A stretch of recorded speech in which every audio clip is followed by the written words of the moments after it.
Hey guys, it's Kat, and today we are here to talk about a very controversial essay that has been making its rounds. An essay written by a conservative student who managed to get her teacher fired, or at least put on administrative leave, because she was under the impression that this particular instructor had it out for her, specifically because she disagreed with her ideas around gender. So in this video, what we're going to be doing is looking at this essay, looking at this whole situation, and I'm just going to share my thoughts, my perspectives, and so much more. Right now, I am currently on a live stream. I'm streaming to TikTok, Instagram, Twitch, and also YouTube. And if you are not following me on places outside of YouTube and you want to see some different content from me, definitely check me out on there, where you can also check me occasionally doing live streams. I'm trying to do more live streams here and there because it kind of makes my job a little bit easier. And girl, that's what I'm about right now. I'm about making my life easier as we survive in these trying times.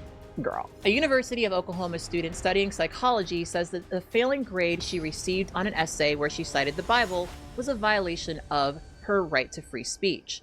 In her essay, which was a response to an article about how people are perceived based on societal expectations of gender, junior Samantha Fulneky wrote that traditional gender roles should not be considered stereotypes. According to an earlier Oklahoman report, she cited the Bible to support her stance that eliminating gender in society would be detrimental because that would put people further from God's original plan for humans.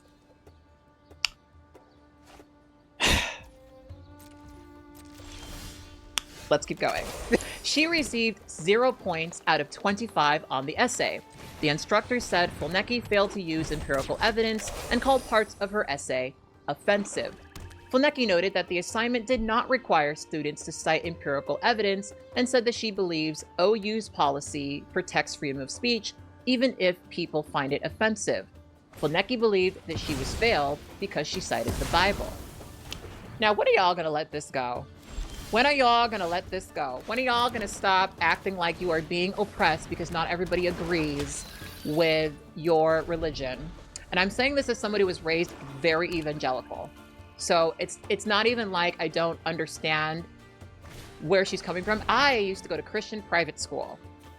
And I remember when I would go to my secular school and I had my Bible in my hand and I would, I got into a lot of trouble because I was basically telling people they're going to go to hell when I was a kid. Fun fact about Cat Blaque. But the thing I think is really interesting to me about this story is from the very little bit that I got about like what this assignment was about, it sort of just sounded like she didn't respond to the prompt.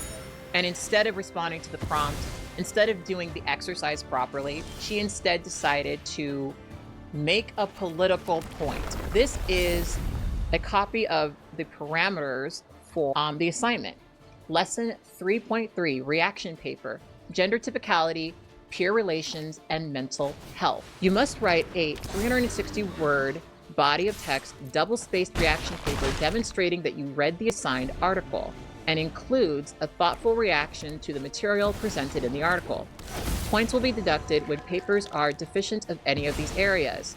I will deduct 10 points if your paper is between 620 and 649 words. And I will not give credit to papers under 620 words. Papers not turned in by the deadline will not receive credit. I have such a hard time writing something that's just 650 words, and anyone who followed me on Twitter for any period of time when I was on there will attest. Please remember that your reaction paper should not be a summary, but rather a thoughtful discussion of some aspect of the article. Possible approaches to the reaction paper include 1. A discussion of why you feel the topic is important and worthy of study or not. 2. An application of the study or results to your own experiences. 3. An application of the study or results to observations about other behaviors. 4. Linking the objectives or findings from the assigned article to other domains of development or other findings that we read about or discuss in class. 5. a suggestion for further studies or experiments that might help researchers better understand the topic being studied. 6. Alternate interpretations of the researcher's findings. 7. A discussion of how development in this domain might proceed differently at other developmental stages. 8. Your own thoughts about how development proceeds in the domain being researched in the article. There are other possibilities as well. The best reaction papers illustrate that students have read the assigned materials and engaged in critical thinking about some aspects of the article. Formatting requirements, yada, yada, yada. You need to write a paper like you're in college, basically. So those are the parameters, right? We're going to establish that those are the parameters, right?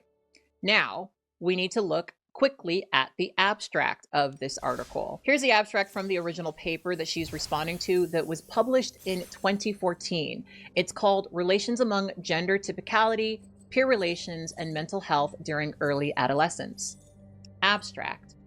The current study examines whether being high in gender typicality is associated with popularity, whether being low in gender typicality is associated with rejection/teasing, and whether teasing due to low gender typicality mediates the association with negative mental health. Middle school children, 34 boys and 50 girls, described hypothetical and rejected/teased peers, and complicated self-report measures about their own gender typicality, experiences with gender-based teasing, depressive symptoms, anxiety, self-esteem, and body image. Participants also completed measures about their peers' gender typicality, popularity, and likability. Results indicated that popular youth were described as more gender typical than rejected/teased youth. Further, being typical for one's gender significantly predicted being rated as popular by peers, and this relationship was moderated by gender. Finally, low gender typicality predicted more negative mental health outcomes for boys. These relationships were, at times, mediated by experiences with gender-based teasing, suggesting that negative mental health outcomes may be a result of societal repercussions of being low in gender typicality rather than a direct result of low typicality. So, to really summarize that in English and make it a little bit more simple, this is an article talking about whether little boys who, for example, do typical classic little boy things and excel at those typical classic little boy things are more or less popular. Same for girls. They also are trying to see if there's an association with people who are teased, people who are bullied, with them not being gender typical, aka not being traditional people of their gender. That's what this is about. And if you actually look at this article, which here, let me see if I can pull it up for you guys real quick. So when I looked through the original article that's being discussed, there's only one mention of the word transgender, and it's in the sources, specifically for the International Journal of Transgenderism.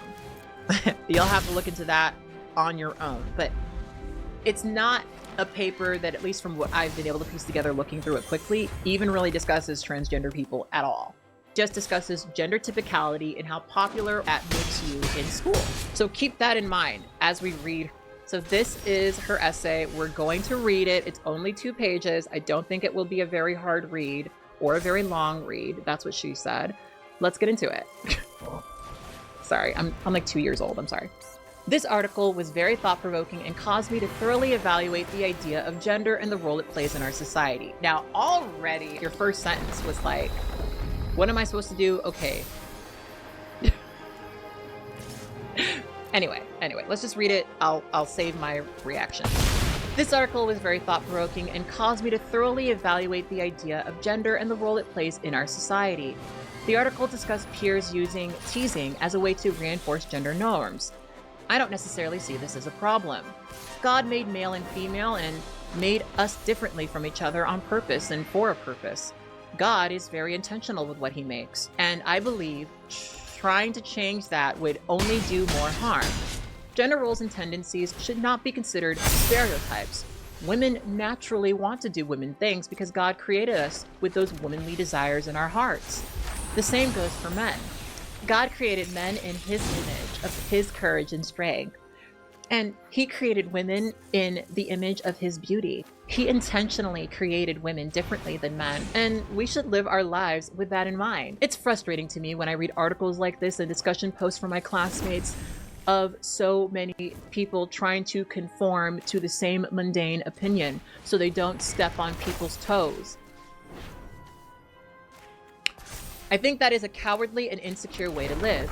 It is important to use the freedom of speech we have been given in this country. I personally believe that eliminating gender in our society would be detrimental, as it pulls us further from God's original plan for humans.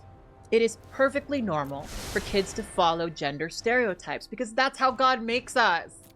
The reason so many girls want to feel womanly and care for others in a motherly way is not because they feel pressured to fit into societal norms. It's because God created and chose them to reflect his beauty and compassion in that way. God, this is hard to read. In Genesis, God says that it is not good for man to be alone. So he created a helper for man, which is woman.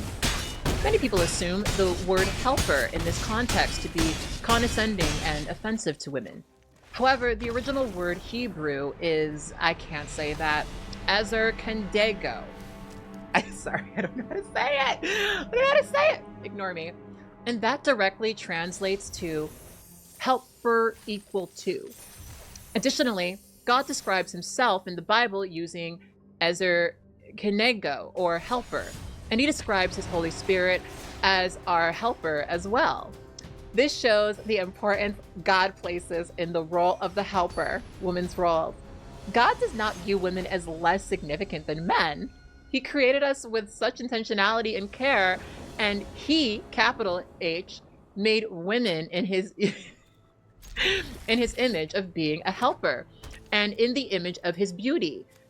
If leaning into that role means I'm following gender stereotypes, then I am happy to be following a stereotype that aligns with the gifts and abilities God gave me as a woman. I don't think men and women are pressured to be more masculine or feminine. I strongly disagree with the idea from the article that encouraging acceptance of diverse gender expressions could improve students' confidence. Society pushing the lie that there are multiple genders and everyone should be whatever they want to be is demonic and severely harms American youth. I don't want kids to be teased or bullied in school. However, pushing the lie that everyone has their own truth and everyone can do whatever they want and be whoever they want is not biblical whatsoever. The Bible says that our lives are not our own, but that our lives and bodies belong to the Lord, his glory. I live my life based in this truth and firmly believe that there would be less gender issues and insecurities in children if they were raised knowing that they do not belong to themselves, but they belong to God. Overall, reading articles such as this one encourage me to one day raise my children knowing that they have a heavenly Father who loves them and cherishes them deeply, and that having their identity firmly rooted in who he is will give them the satisfaction and acceptance that the world can never provide for them. My prayer for the world, and specifically for American society and youth, is that they would not believe the lies spread from Satan that will make them believe they are better off as another gender than what God made them. I pray that they feel God's love and acceptance as who he originally created them to be. My very, very first reaction to this is that she didn't want to do the assignment, and so she bullshatted. She bullshatted. You know? That's kind of the vibe I got from reading this. That, like, you know, she just didn't really want to do this essay, and so she just kind of like, I don't agree because God told me, and the such as and the like and the such as and the like, you know? And again, do you know what's aggravating to me about this? The point of going to college is not so that you can show your professor, you know, that you had the right idea. You're supposed to be able to read an article and genuinely engage with the ideas within the article. And I have to be honest, I loved school. I loved writing assignments. I'll be honest, the only reason that I am doing what I do full time, living alone, comfortably in Los Angeles, is because I had amazing English teachers growing up. And I really do mean that. I really do mean that. I had some amazing teachers who really encouraged me to keep writing. And sometimes you have to write within certain parameters because it doesn't matter. You're here for school. You're here to learn something. Engage with the prompt. And I think what's kind of interesting to me about this is I haven't read the article. I could probably stand to read it. Maybe I should. But I think if you read the article, there was still a version of this paper that you could have written. But when I read this response, I don't get the vibe that she has that in her. And this is the thing that always strikes me with this particular sort of thing. I kind of talked about this a little bit in the context of Dave Chappelle and a couple of other comedians who have a very similar idea of, you know, in this society, everyone is so woke these days, and, you know, oh my gosh, you know, the reason people aren't responding to my thing is because everyone is just, you know, being pressured to accept certain things and da-da-da-da. And like, while maybe what you're saying might have some little nuggets of truth in it, at the core, you're bad at what you do. At the core, you're bad at what you do. At the core, you don't actually know what you're doing. You're not capable. You're not actually good at this. And that's what I got just reading it. Like, this is a essay that does not at all engage with the prompt. And the only way it kind of does is to say, from my perspective as a Christian, bullying and gender assimilation is good. And what would have been a better paper to write would have been, perhaps from a theological perspective, how gender assimilation is beneficial, with like actual maybe like sources that come from Christians. Like, you're still wrong, but you would still be engaging with the prompt. Like, if there was a story about a particular person and you dissected that story and said, well, actually, according to, you know, da-da-da-da-da, and this person who researched this thing, like, you could have engaged with this, but you didn't. This is something that didn't actually engage with the prompt. Do you know what this is? This is someone who read the abstract, didn't like what some of it was, and wrote something quickly so that she could go and party and hang out with her friends. And you think that by complaining and making a whole thing about this and getting your teacher fired, that, you know, you're winning. But in all reality, this was an instructor that was trying to get you to engage in something that is helpful for you, that is good for you. You need to be able to read an article, engage with what it's saying, and share your response to it. But she didn't really engage with the topic, right? Because here's the thing I think she doesn't understand, right? Gender as a study, gender as a topic, gender as a conversation, it exists beyond the context of transgender people. Like, yes, it's true that there are transgender people who, because of how low they are in gender typicality for their assigned gender, may recognize that they are themselves not a person who identifies with the gender they were assigned at birth. But what they're actually talking about in this article is whether or not children who have assimilated into traditional gender, aka, are you the football player with big muscles who, you know, gets all the girls? Are you the cheerleader with, you know, a cute perky body who, you know, is beautiful and feminine and has long hair and all these other things? And does reaching for these things make you more or less popular? That's what the article's about. It's not about transgender people transitioning and, you know, and like I said, when I looked through the article, there was only one mention of the word transgender, and it was in the sources. One of them. One of several of them. And of course, you're going to study transgender people in the context of this, because obviously trans kids who don't assimilate into gender are probably going to experience this in the loudest way. But that's not really what they're talking about. They're talking about whether or not the boy who likes to dance, the boy who doesn't really enjoy sports, is more or less popular.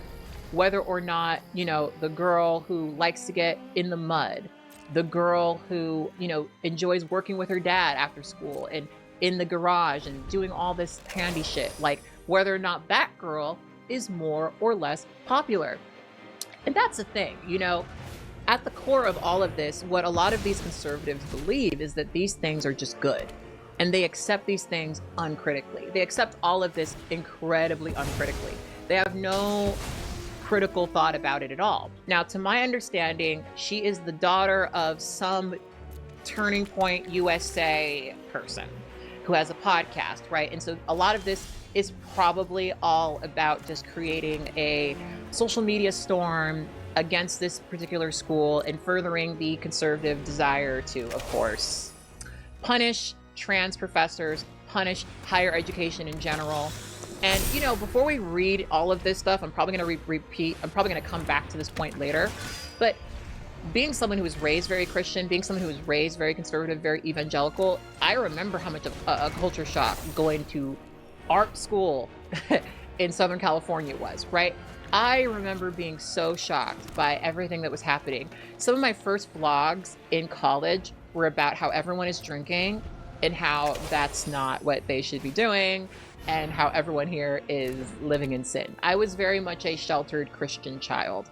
But the thing is, when you go away to college, you are usually put into a group of people who are, by nature, going to be different from the people that you were raised around, right? Especially if you were raised in a very conservative space, right? Like, I was raised very evangelical. My parents didn't want for me to know anyone who was not evangelical. I went to Christian private school. I had shock when I went to public school, which I still internalize as secular school, because I was so used to being around people that were like me. And going away to college and having to engage with people that were so different than me was a shock, even as a very obviously different person. Like, I'm a Black trans woman, right? And back then I was, in my first year of college, a very openly genderqueer Black person, right? And I was different, but even with my difference, I was still sitting around being like, oh my gosh, these people are living in sin. And I think the thing that a lot of conservative students, a lot of Christian students, a lot of sheltered students who grow up in suburbs and such don't quite have an appreciation for is that these communities that you live in, where you're surrounded by people who are just like you, are designed that way by purpose.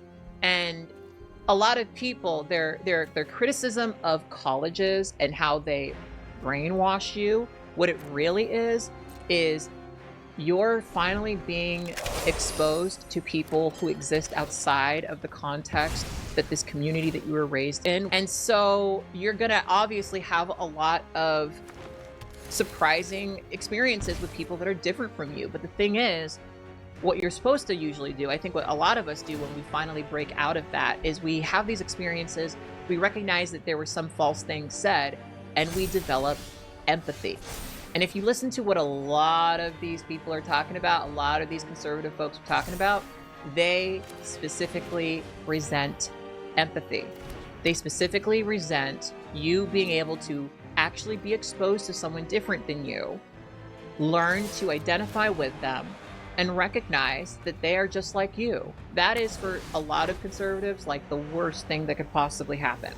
Obviously, hashtag not all, but for especially the Turning Point USA kind of people, that's all this is. And you probably still could have come back and said, and I believe that these Christian conceptions of gender are good, but you have to engage with the prompt. And the thing is, what are you learning if you're not doing that? If we completely ignore this entire conversation, what this is a student who did not want to do the assignment, who didn't care for the lesson of the assignment, who wanted to get out of the assignment. From my understanding, we'll get into this now, was able to get the instructor who correctly pointed out that she didn't properly do the assignment kicked out. The University of Oklahoma has placed a trans graduate instructor on administrative leave after a student received a 0 on a psychology assignment that described transgender people as demonic and asserted that gender roles are biblically ordained. The dispute has quickly escalated into a statewide political flashpoint. A second instructor, Megan Walden, independently reviewed the paper and agreed that it did not satisfy the assignment prompt or basic academic writing expectations. Fulneky then filed a religious discrimination complaint with the university. See, this is what I'm talking about. OU confirmed Sunday in a new public statement that it takes seriously concerns involving First Amendment rights, including religious freedoms. In fact, what did they say? Let's actually read their statement. The University of Oklahoma takes seriously concerns involving First Amendment rights, certainly including religious freedoms.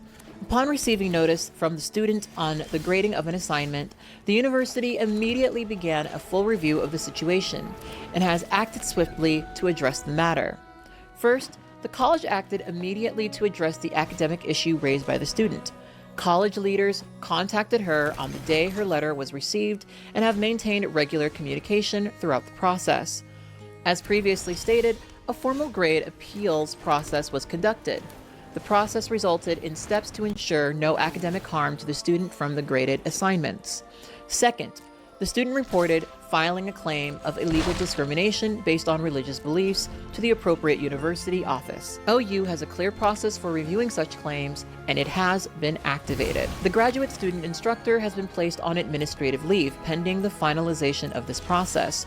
To ensure fairness in the process, a full-time professor is serving as the course instructor for the remainder of the semester.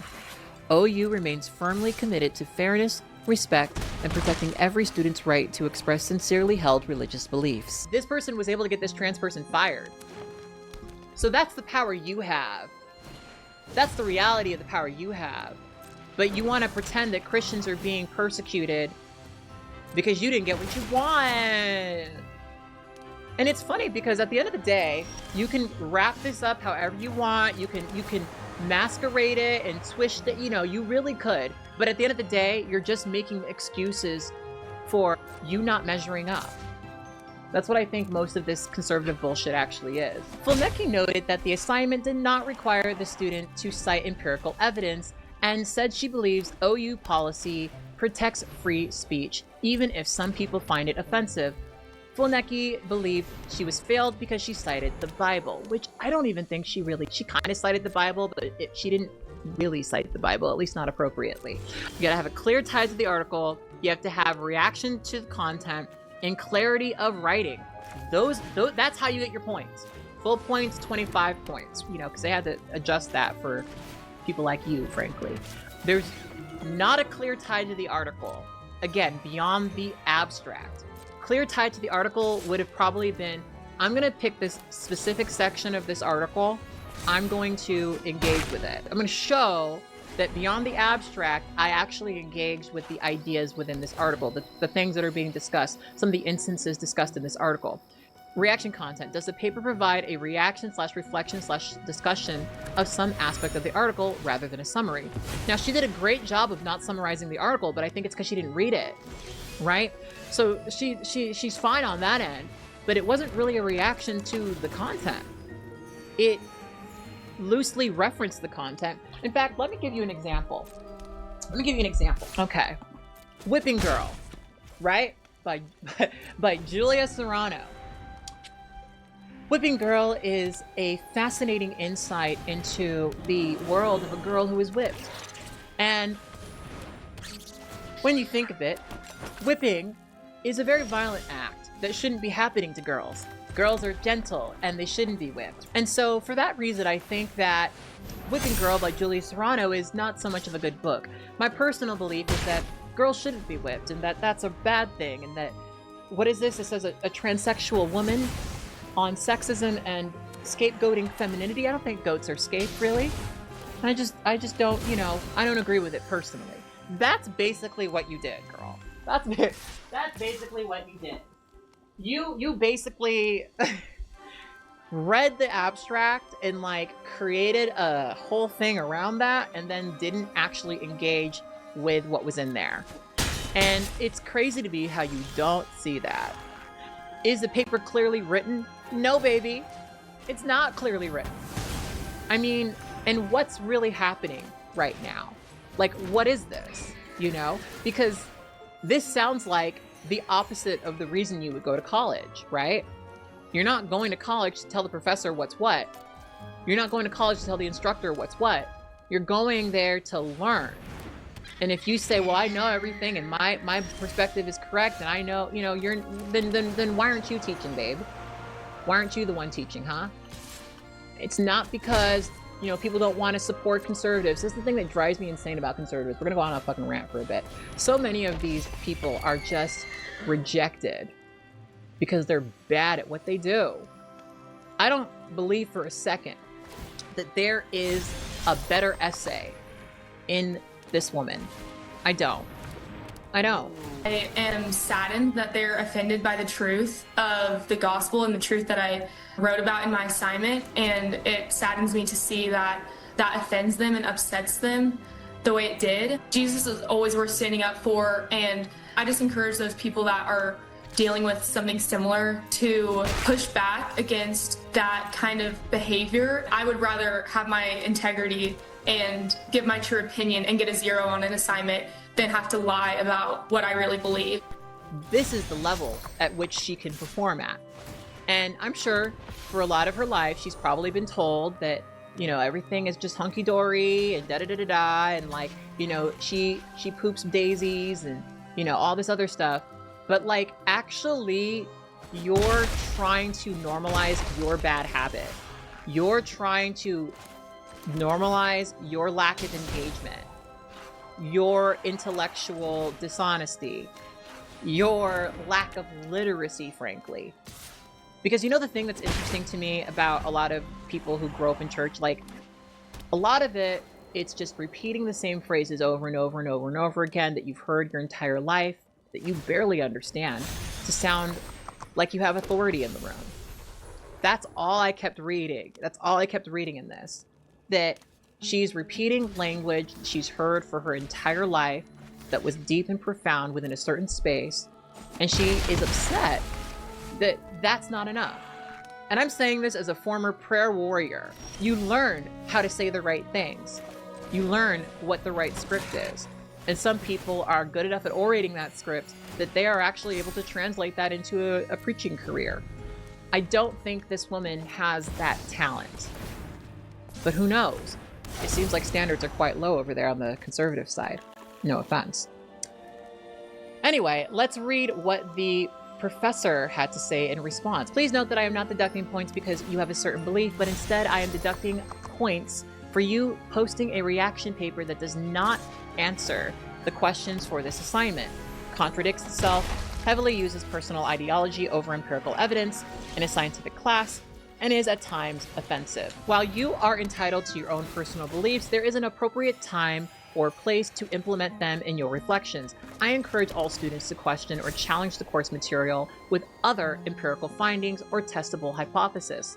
But using your own personal beliefs to argue against the findings of not only this article, but the findings of countless articles across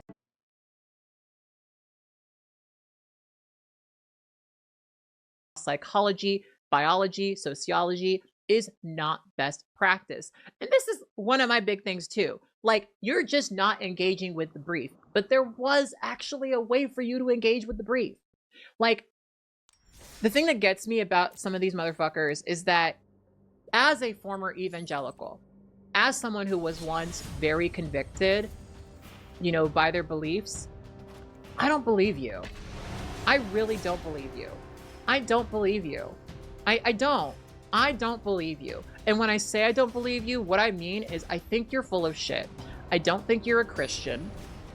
I think you're a lazy person who wants to hold on to privilege, who doesn't actually want to do the work.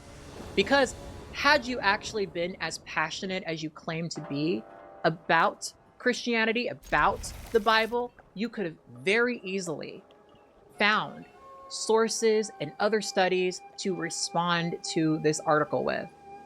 Like I said earlier, you'd still be wrong, but at least you would have tried to engage with it.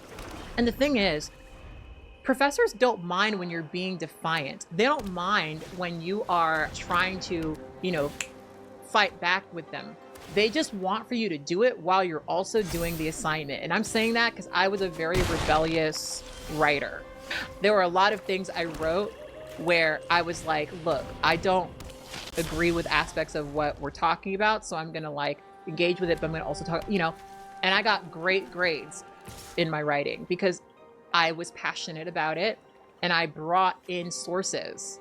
I actually went to the fucking library. I picked shit up. I read it. I researched it. I submitted my papers, you know, and got a good grade. And it just seems like you don't know how to do it. And what bothers me about some of these people, some of these Turning Point USA people, is like, you're a failure. You're not good at what you do. And instead of being honest about that, you want to hide behind your religion. And I think it's really pathetic. I really do. There's a part of me that has this like layer of offense, if I'm being frank, because it's almost like, as a former Christian, when I read shit like this, I feel like I could write this paper. I could write it a lot better. It just seems like you're full of shit and you don't know how to do this. You know? And you know, all of this anti-intellectualism is killing me. Because, you know, these same conservatives who are trying to tear down colleges right now still send their kids to them. Obviously, the point of all of this is supposed to be that this conservative influencer is, you know, trying to draw attention to the fact that there's a trans person at a college writing about gender.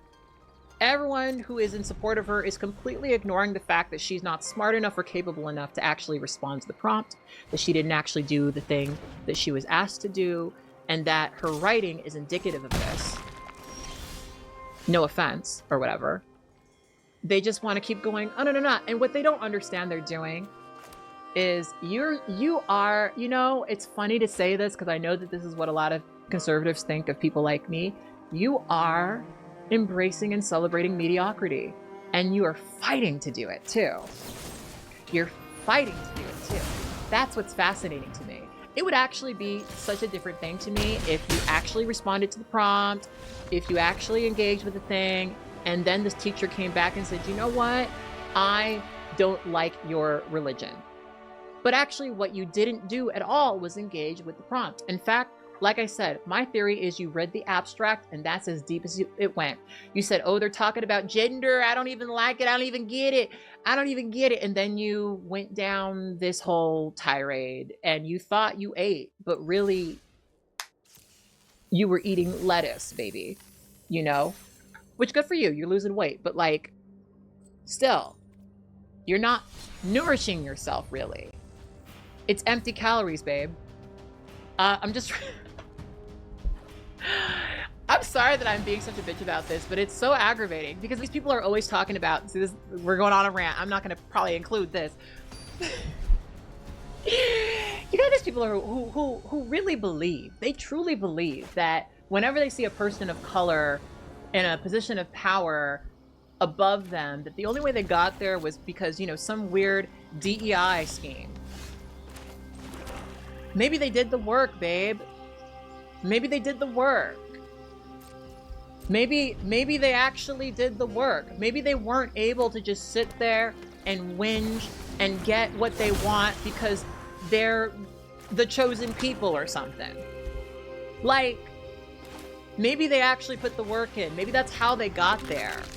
You ever think about that? No, because you feel entitled to everything. And you will feel that way and project that narrative onto people who actually work hard, onto people who actually did the work, onto people who actually responded to the prompt.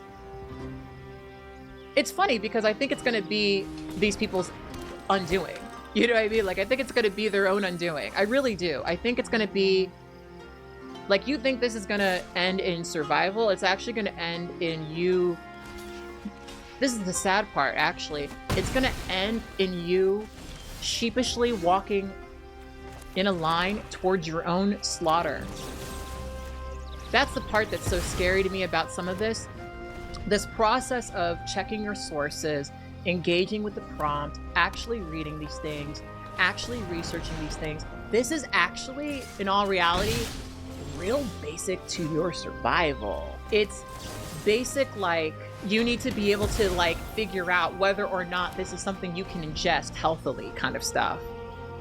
Do you know what I mean? What's going to happen when you don't have access to that information anymore? It's sad because the thing I'm really starting to recognize is And this is something I've been appreciating a lot because my parents have passed very recently, so I've been self-reflecting a lot about this. But I'm so thankful that my parents put me in good schools. I really am. I really am. I really am. Because it made it so that there are just certain things I just don't do. You know? There are certain, like, there are certain mistakes I just don't make. And I'm not trying to say that I'm perfect, but I'm saying, like, just the process of me being in good schools, getting a decent education, learning how to do my own research, I didn't really fully understand how important that was, frankly, until AI started melting people's brains. And I realized how many people don't do that. Like, when I listen to these people complain about colleges, all I can think about is those annoying people who used to make noise in school during class. Like, none of this was important to you. You didn't really care about your future. You wanted what you wanted. You wanted to make a scene or whatever. You know, and you can, you know, there's reasons for people doing that, but a lot of times those kids, you know, they turn into Trumps, really. That's kind of what ends up happening. They get so used to like bullying people that that's the only thing they know. And you can think that that's like a good thing, that's like a thing that's going to help you, but it's actually not. It's actually normalizing, in my opinion, a very weak foundation for you to stand upon. A much stronger foundation would be built with you actually doing the work, actually looking into this shit, actually engaging with the prompt. But you don't want to do that. It's pathetic. Anyway, on that note, I think that's all I have to say, and I really would love to hear what you have to say about this particular topic. This was such an interesting little thing, because it's one of those stories where I'm not surprised by it, but I was a little surprised by it. I was a little surprised that she was able to actually get this person fired, but not really in this administration. I'm looking forward to, hopefully, the time where we move on from this, because I really do think that it's a bunch of mediocre students who don't want to do the assignment, who probably should stay home. Don't go to college, I guess. If you want to not be there and do the college shit, stay home. Go to your theological college, get a theological degree. A lot of people, they go to theology school and it makes them an atheist. So who knows? Maybe you should do that. But anyway, on that note, I will talk to you guys later. I did film this as a live stream, and I do have a tendency of archiving those live streams for my members only. This one will probably be up for at least a little bit before I get to it. But I did want to make a point of saying that for my members only on my YouTube, that is where you can find most of my live streams. And also, if you don't follow me on TikTok or Instagram or Twitch, any of these other places that you can find linked in the description box below.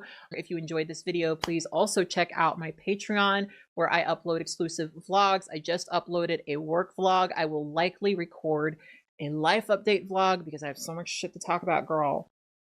Too much is going on. There's too much going on offline. Way too much going on offline right now. Anyway, until next time, I want you to always remember and to never forget that you are beautiful and you are loved.